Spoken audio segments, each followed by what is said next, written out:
From the beginning of human experience, the ego has played a central role in shaping how we understand ourselves and the world around us.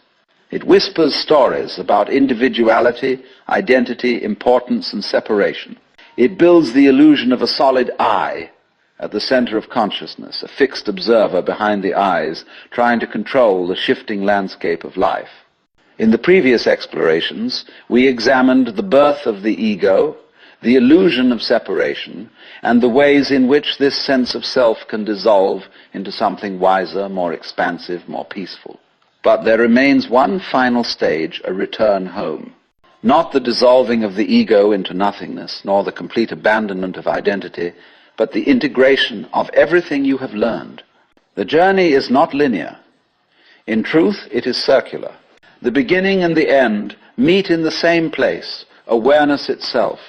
Every spiritual tradition, every mystical teaching, every philosophical inquiry eventually arrives at this recognition that the ego is neither enemy nor master, but a temporary appearance. A wave that rises from the ocean of consciousness and falls back into it. Not a mistake, but a pattern. Not an obstacle, but a phase. And so this final episode is not about defeating the ego, it is about understanding its true place. It is about returning to the heart of being with a deeper, more mature awareness. It is about living with clarity, fluidity, and authenticity. The circle comes back to itself. But when it meets the beginning again, it does so knowingly. When people speak of ego death, they often imagine a dramatic collapse of identity, an enlightenment moment where the sense of self dissolves into pure awareness. But in reality, the ego does not disappear permanently. Even the greatest sages still use pronouns, still have preferences, still maintain a personality. The difference is subtle but profound. They no longer believe the ego is who they truly are. They wear the ego like a mask in a play, fully participating in the performance while knowing it is not the sum total of their being. The ego becomes a function, not a prison. It becomes a tool, not a tyrant. This is the essence of awakening, not the elimination of the self, but the freedom from identification with the self. The story continues, but you are no longer trapped inside it. This final episode is the culmination of a long journey. It brings together everything you have learned. The birth of the ego, the construction of identity, the illusion of separation, the dissolution of boundaries, the return to awareness, but most importantly, it answers the question, how do you live life after seeing through the ego? It is one thing to glimpse moments of freedom during meditation, introspection, mystical experiences, or philosophical insight. It is another to bring that understanding into the flow of daily existence, into relationships, work, creativity, conflict, desire, sorrow, joy, and the simple act of being alive. The final episode is not about escaping the world. It is about participating in it fully, without being bound by the illusions that once controlled you. To live freely, to see clearly, to act compassionately, to be authentically yourself without being confined to the story of yourself. This is the great return. The ego's primary function is division. It divides the world into categories me and not me, good and bad, success and failure, gain and loss. These divisions create tension. They create conflict. They create the constant feeling that life must be managed, defended, resisted, or controlled. But the deeper you go into awareness, the more you realize that life is not divided at all. The divisions are creations of thought, superimposed on a seamless reality. You breathe the same air as every other being. You share the same planet. You arise from the same laws of nature. You participate in the same flow of existence. Even your thoughts, which feel so private, are influenced by culture, memory, biology, language, experience, and the environment. Your inner world is not separate from the outer world. Wholeness is not something you create, it is something you recognize. To fully integrate the journey, you must understand the ego not as an enemy, but as a pattern that appears naturally, like ripples in a pond or clouds in the sky. A pattern that helps you navigate the world of form. A pattern that allows for individuality, expression, creativity, and personal experience. The problem is not the existence of the ego, but the belief that the ego is the entirety of what you are. When consciousness identifies with the pattern, suffering arises. When consciousness observes the pattern, freedom arises. The pattern continues, but the identification dissolves. And in that dissolution, you realize something extraordinary. You are the space in which the pattern appears. Everything you experience, sensations, emotions, thoughts, perceptions, arises within awareness. But awareness itself does not arise. It has no beginning, no boundary, no form. It is not something you do, it is something you are. Even the ego appears within awareness. Even the sense of being a separate self arises within the field of consciousness. This realization is the turning point. It is the moment the river recognizes it is not separate from the ocean. It is the moment the wave understands it is water. Awareness is the ground of being the silent, open space in which life unfolds. Not distant, not detached, but intimately present in every moment. After exploring the layers of ego, after seeing through the illusions of separation and control, after dissolving boundaries and expanding consciousness, the journey brings you home. Home is not a place. It is not a belief. It is not an idea. Home is the recognition of your true nature. A nature that is spacious, open, interconnected, fluid, and alive. A nature that has always been present beneath the noise of thought. A nature that is not separate from the world, but woven into its very fabric. This final episode is the return to that nature, not as a poetic metaphor, but as a lived reality, a return to being. The ego did not appear suddenly, nor is it a mistake of nature. It is an intricate structure, built slowly over years, shaped by experiences, culture, language, memory, fear, and desire. To understand the ego at its deepest level, we must explore how it forms, how it sustains itself, and how it influences the way we perceive reality. The ego is not a single thing. It is a process, a continuous movement of thought that keeps saying, I am here, I exist, I am separate. It is not your enemy, but it is also not the truth. To see through the ego, you must first understand its architecture, the invisible scaffolding that supports it, the habits that reinforce it, and the illusions it depends upon for survival. Let us begin with the first and most fundamental element, the birth of identity. In early childhood, awareness exists without boundaries. There is seeing, hearing, feeling, breathing, all happening effortlessly. There is no separation between the world and the self, no distinction between inside and outside. Life simply unfolds. But slowly, through language and social interaction, a subtle shift takes place. Words like you, yours, mine, good boy, bad girl, be careful, don't do that, begin to carve boundaries into the mind. The child learns, this is my toy, this is my body, these are my thoughts, and then, inevitably, this is me. From that moment, a private center appears. The ego is born. This birth is not harmful. It is necessary for survival in the social world. But once it arises, it begins to grow, taking shape from every experience. The ego, at its earliest stage, is simply a practical function, like a tool.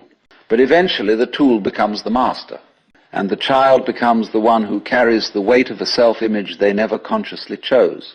The ego is not built from the present moment. It is built from the past. Every experience, every failure, every moment of praise, every wound becomes a brick in the structure of the ego. Memory becomes identity. Identity becomes limitation. You do not remember life as it truly happened. You remember the story your mind told about it. And that story becomes you. The ego survives by referring constantly to this story. This is who I am. This is who I must be. This is how the world treats me. But the story is not the truth. It is merely an interpretation, one viewpoint among billions. When you mistake the story for the truth, you begin to suffer. Because life is always changing, but the ego is always clinging. Memory freezes a living process into a rigid identity. Because I failed then, I must fear failure now. Because I was hurt then, I must protect myself now. Because I was loved then, I must chase love now. The ego is a museum of old experiences, trying desperately to control the present with the past. The ego creates the idea of separation.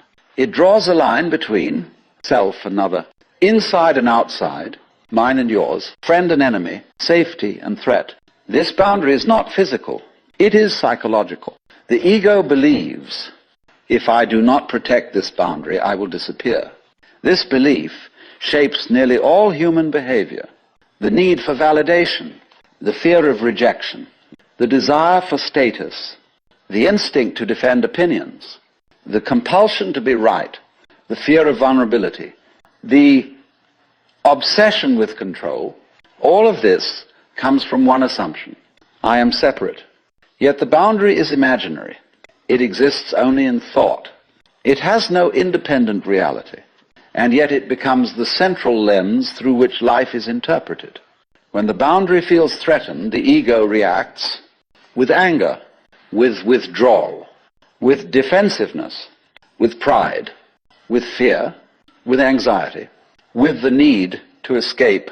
The ego does not protect you from the world. It protects itself from dissolution. At its core, the ego is driven by two forces, desire and fear. Desire moves toward. Fear moves away from. The ego oscillates endlessly between these two poles. This creates a constant sense of unease, a feeling that something is missing, incomplete, unresolved. The ego says, when I achieve this, I will be whole. When I avoid that, I will be safe. But desire has no end and fear has no bottom. You cannot satisfy the ego because the ego does not exist as a stable entity. It is a process of seeking, avoiding, clinging, resisting. Every desire reinforces the ego. Every fear reinforces the ego. You become trapped in a loop of anticipation and avoidance, never fully arriving in the present. This is why peace is so rare. Peace does not come from fulfilling desires, but from understanding the root of desire itself. The ego thrives on labels. You label yourself, I am successful. I am a failure. I am smart. I am not enough. I am this kind of person. You label others. They are good. They are bad. I like them. I dislike them. You label the world. This is safe. This is dangerous. This is meaningful. This is pointless. Every label simplifies reality. Every label divides. Every label reinforces the boundary between me and not me. The ego does not see the world as it is. It sees the world as it must be in order to protect itself. Reality becomes filtered through a dense web of concepts. You no longer meet life directly. You meet only your interpretation of it. This is the fundamental blindness of the ego. Perhaps the most powerful illusion the ego creates is the illusion of control. The ego believes, I am the thinker of my thoughts. I am the doer of my actions. I am the commander of my life. But look closely. Thoughts arise on their own. Emotions appear spontaneously. Life unfolds without consulting your plan. The ego claims ownership of things it never created, just as a wave in the ocean might claim that it controls the sea. Control becomes a burden, a constant struggle to manage the unmanageable. And when control fails, the ego suffers anxiety, frustration, disappointment, helplessness. Yet freedom does not come from gaining more control. It comes from recognizing the illusion of control itself. The ego resists what is. It fights reality in subtle and dramatic ways. This shouldn't be happening. I need things to be different. I can't accept this. I must fix it. I must escape. Resistance is the ego's default reaction to anything that threatens its stability. This resistance creates suffering, not the situation itself, but the refusal to accept it. Pain is inevitable. Suffering is created by the ego. When you stop resisting, even for a moment, you experience peace, not because life becomes perfect, but because you stop fighting life. The ego is not who you are. It is the mask you wear. The persona is not the self, it is the performance of selfhood. You change this mask depending on the situation, with family, with strangers, at work, online. in conflict, in love. In fear, you perform roles without even realizing it. The ego says, I must appear a certain way to be accepted, valued, safe. This performance is exhausting because the persona requires constant maintenance. It is a sculpture carved from insecurity. When the mask cracks, you feel exposed. But the exposure is not a danger, it is the beginning of authenticity. The final and deepest layer of the ego is its fear of dissolution. The ego knows it is temporary. It senses its own fragility. This is why it clings to identity. This is why it seeks control. This is why it fears change. This is why it resists the present moment. This is why it avoids silence. The ego fears death, not just physical death, but psychological death, the disappearance of the story of me. Yet what dies is not consciousness, not awareness, not life. What dies is the illusion of separation. This is liberation, not annihilation, not loss, but a return to what you truly are. The ego is not a single entity. It is a constellation of impressions, memories, and reactions, an echo of everything you have ever experienced. And yet, despite its complexity, it presents itself as something solid, singular, and unchanging. It whispers, this is who you are. But look closely, and you find that the ego is more like a mirage, sharp at a distance, blurry up close, and dissolving when examined. To understand the ego fully is not to destroy it, but to see it for what it truly is, a useful illusion, a tool for navigation, a temporary mask worn by consciousness as it explores life through your eyes. But the mask, when mistaken for the face, becomes a prison.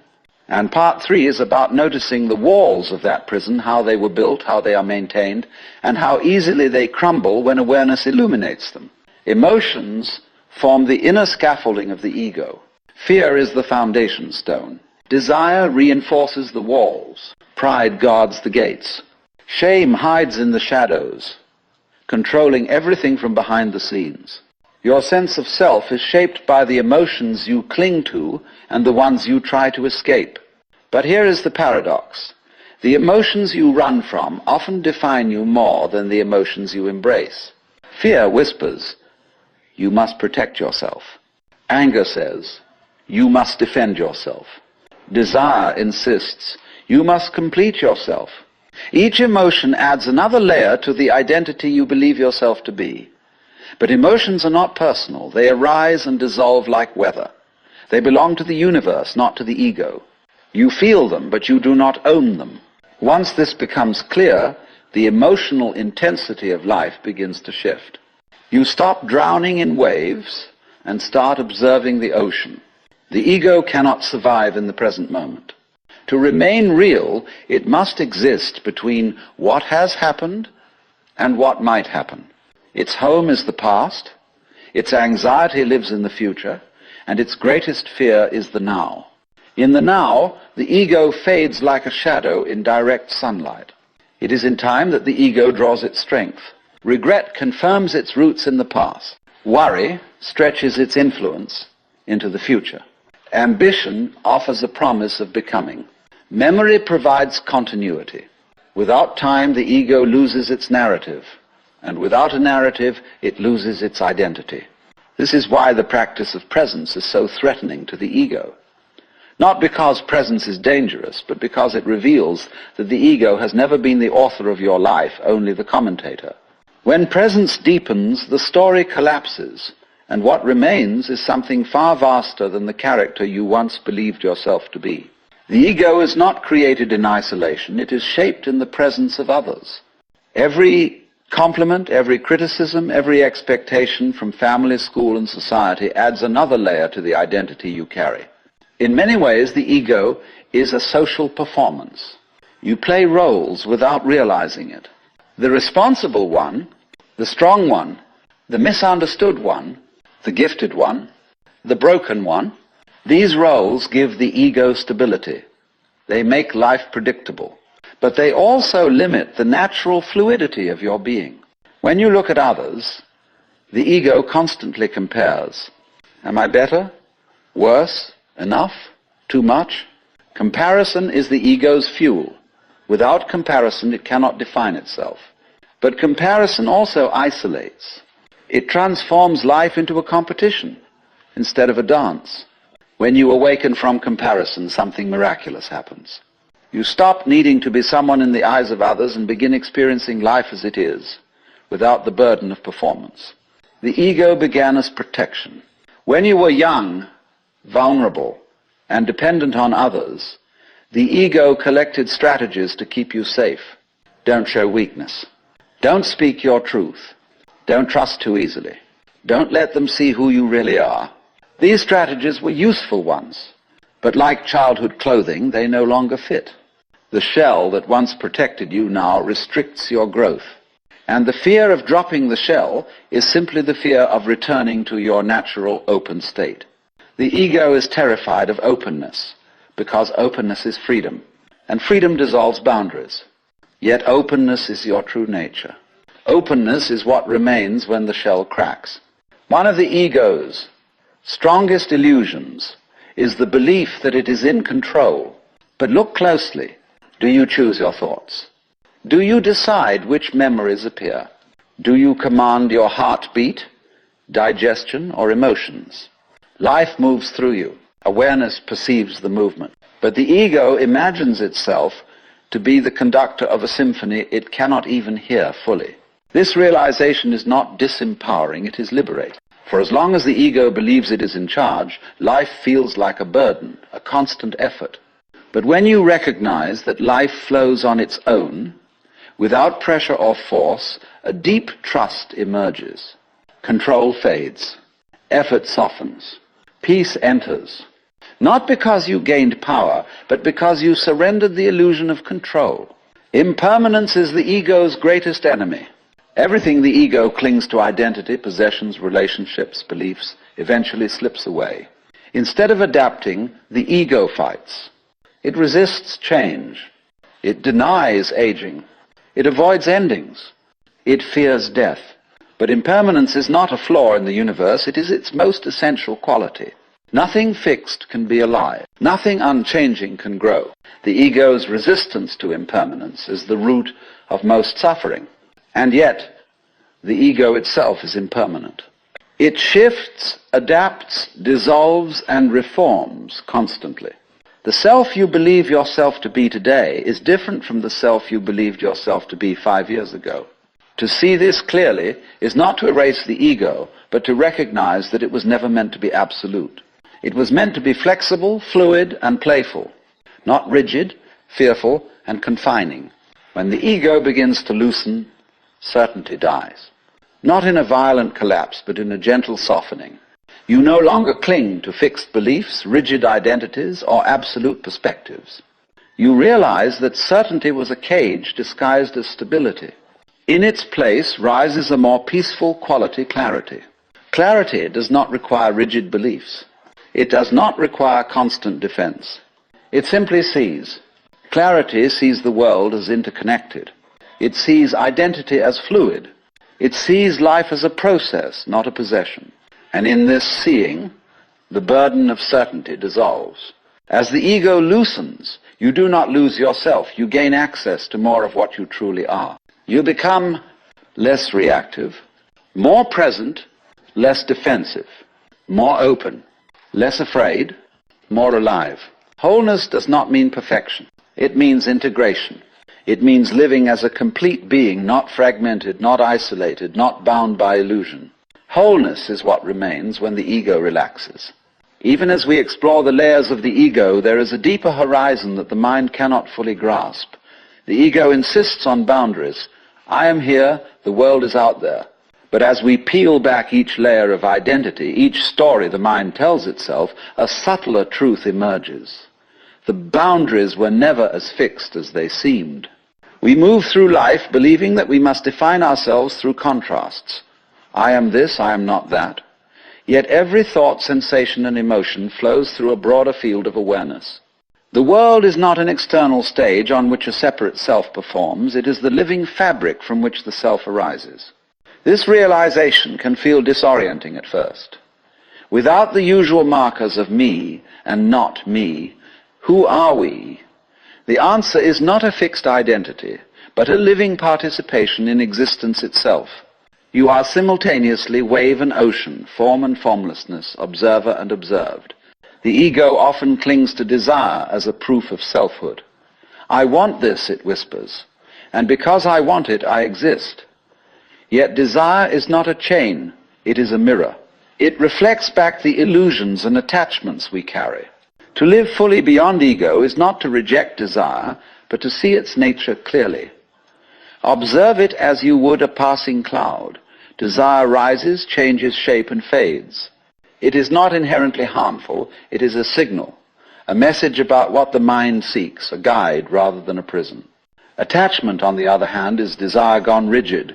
The ego tightens its grip around outcomes, identities, and certainties. We suffer when the world does not conform to these rigid expectations. To loosen attachment is to recognize the impermanence of all things and to participate in life without clinging. The ego thrives on separation, but life thrives on connection. Your existence is woven from countless threads of interdependence. The air you breathe, the sun that nurtures the plants, the water coursing through the rivers, the stories and cultures that shape your perception. You are not an isolated point of consciousness. You are a node in a vast living network. Recognizing this does not dissolve your individuality, it enriches it. Just as a wave expresses itself uniquely while still being part of the ocean, your life unfolds as a distinct expression of the whole. This interdependence also reminds us of responsibility. Actions are never isolated. Words, choices, and gestures ripple outward, touching the lives of countless beings. Living beyond the ego is to act with awareness of this vast web, to participate consciously rather than react unconsciously. Suffering is one of the ego's most persistent lessons. When we cling to identity, control, or permanence, suffering becomes inevitable. Yet suffering itself is not a punishment, it is a teacher. It reveals the fragility of the ego's constructs and the transient nature of all phenomena. To approach suffering beyond ego is to encounter it without resistance. Notice the rise of pain, the tightening of fear, the rush of anxiety. Observe these as currents in the river of consciousness. They are not you, they are movement within you. This awareness does not eliminate pain, but it transforms the relationship with it. Pain becomes a portal, not a prison. Through it, the mind glimpses the impermanent and interconnected nature of all things. The ego craves control because it fears impermanence and uncertainty. It seeks to shape reality according to its preferences, to impose order on a universe that is inherently fluid. Living beyond the ego is not about abandoning action, but about relinquishing the illusion of total control. We act, we create, we decide, but with the understanding that life is a dynamic, unfolding process. Like a dancer moving with the rhythm of music, we learn to move with life's currents rather than against them. This is the freedom of surrender, not passivity, but responsive, conscious participation in the flow of existence. The flow of life is ever-present, ever-changing. Waves rise and fall, seasons come and go, thoughts arise and dissipate. The ego resists this flow, but life is indifferent to resistance. To move with the flow is to inhabit the present fully. Breath, sensation, thought, and action all interweave into a seamless tapestry of awareness. There is no separation between doing and being, between self and world. In this embrace, joy is not something to chase, and peace is not something to attain. Both emerge naturally as byproducts of alignment with the rhythm of existence. Living beyond ego does not mean annihilating it. The ego is a structure of thought, a set of habitual patterns. Integration is the process of observing these patterns without being dominated by them. Awareness sees the ego clearly, acknowledges its impulses, and allows it to function as a tool rather than a master. This integration brings balance. You can navigate daily life, fulfill responsibilities, and engage with the world without losing sight of the deeper, unbounded self. The ego remains, but it no longer defines or confines experience. It becomes a collaborator rather than a controller, a voice among many in the symphony of consciousness. Finally, as Part 4 approaches the conclusion, a profound horizon opens. Life is not divided into self and other, observer and observed. Everything is an expression of the same underlying awareness. This realization does not require grand insights or mystical experiences. It is found in subtle noticing, the breath, the movement of thoughts, the rising and falling of sensations, the interconnectedness of all beings. The horizon of unity is both intimate and vast. You see that the boundaries you relied upon were flexible, and that freedom lies not in clinging to identity, but in participating fully in the life that flows through you. As we come to the end of this journey through the layers of the ego, it becomes clear that the self we once clung to so tightly was always only a temporary shape. The stories we told ourselves, the boundaries we drew, the desires we chased, they were never the totality of our being. They were tools, reflections, and illusions that pointed towards something far greater, the awareness that underlies all experience. The ego is a guide, a companion, and sometimes a trickster. It asks us to define ourselves, to protect ourselves, to prove ourselves. Yet behind its insistence lies an invitation to see the vastness from which all forms arise, to recognize that we are not separate from the river, the wind, the trees, the stars. We are not outside the dance. We are the dance itself, moving and flowing, endlessly interconnected. In the quiet moments between thoughts, when we are not striving, judging, or resisting, we touch this truth. It is not something to be attained or achieved. It is always present, like the horizon beyond the waves. Awareness does not belong to the self. It is the canvas upon which the self appears. And when the ego relaxes, even for a moment we perceive life as it truly is, whole, fluid, and alive. Suffering, desire, attachment, fear, these are all expressions of the ego's stories, and yet when seen clearly they become teachers. They show us where the mind grasps, where the self tightens, and where freedom lies. Freedom is not outside life. It is the recognition that life cannot be separated from you, and you cannot be separated from life. To know this is to know peace. To live this is to move with joy. And so, as this series draws to a close, take with you a simple but profound insight. The journey beyond the ego is not a leaving behind. It is a return to awareness, to connection, to the unfolding of life in its entirety. Let each breath remind you of the impermanence and beauty of all things. Let each thought and sensation be a gateway to presence. Let each interaction, each moment reveal the interconnectedness of all that exists. The ego will arise again as it always does, but now it is not a prison. It is a dance partner, a voice in the symphony, a form arising within the boundless flow. And in this dance you will find a freedom that is steady and enduring, a joy that is simple and vast, a life that is no longer fragmented but fully, radiantly whole. You are not separate. You have never been separate.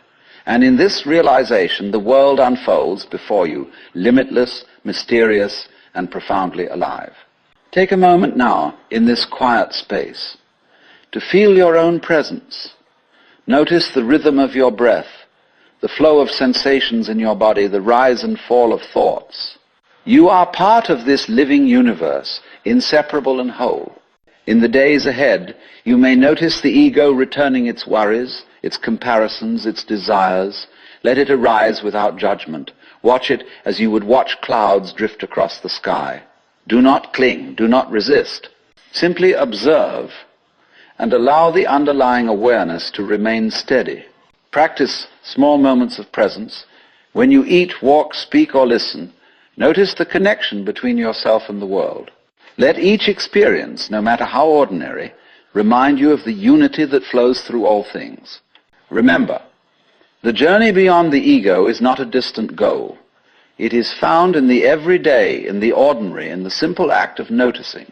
Carry this awareness lightly and allow it to shape how you live, love, and move through the world. And know this, you are never alone. You are always part of the unfolding life around you.